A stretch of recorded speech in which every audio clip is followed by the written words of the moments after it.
spirit guide and they passed away, and they don't even have to have anything to do with you. You don't even have to have known them. But if you want them to be your spirit guide, you have to ask them. Okay? So Jennifer Doulos never became my spirit guide. She'll talk to me a little bit, but not as much as Shanann. I think Shanann represents empowerment, female empowerment, showing us that we all have a life contract. Yeah, we all have a life contract that is written by God.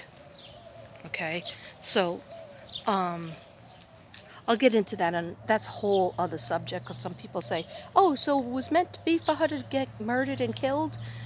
Some people believe so, and some people just believe that, yeah, it was to prove some sort of movement to try to, make people aware of sociopaths and psychopaths that are not evident, just on the outside, which he certainly wasn't. And anyhow, we can all miss the signs. Narcissists, too. But narcissists could be okay. They could just be not nice to live with. Not every sociopath, narcissist is a sociopath, psychopath.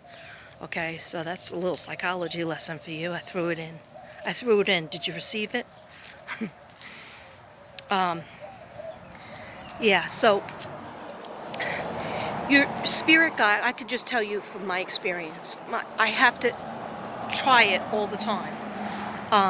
Like, for example, I have the picture of Jesus. The picture is over 100 years old. It was in my brother's house. Before that, it was in our house growing up. My brother got it, and it was in my mother's house growing up. Okay, so it's over 100 years old. It's just a picture of Jesus.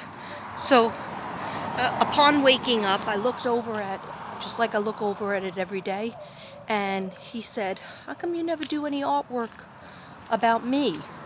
And I said, what'd you say, God? Because, Jesus and God, I feel, are the same person. But sometimes I call Jesus separately and God separately. But I just said, what'd you say, God? And he said, how come you don't integrate me into your artwork? And I said, well, draw a picture of you. I'm not a good artist like that. I'm a collagist. He goes, you know how to do it, and I'll help you.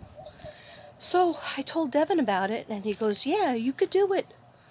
So now I'm a little bit excited, because I'm talking to the old God there. I'm talking to Jesus.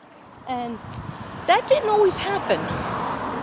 Upon going to sleep, or in a dream, sometimes I'd talk to God when I was really having trouble, but I never really heard answers or him come at me. Sometimes I would hear, like, don't do that, or go a different direction. But I didn't know if it was God or my spirit guides. It doesn't matter who it is. But there was a knowing that this was God talking to me. Yeah, this was Jesus saying, integrate me into your artwork, even if you don't sell it. Then he goes, just like this picture has been in the family for over 100 years, and in different houses. It was in Brooklyn. It was in Staten Island, New York. It was in Brooklyn, New York, Staten Island, New York, now Texas. So that's pretty amazing.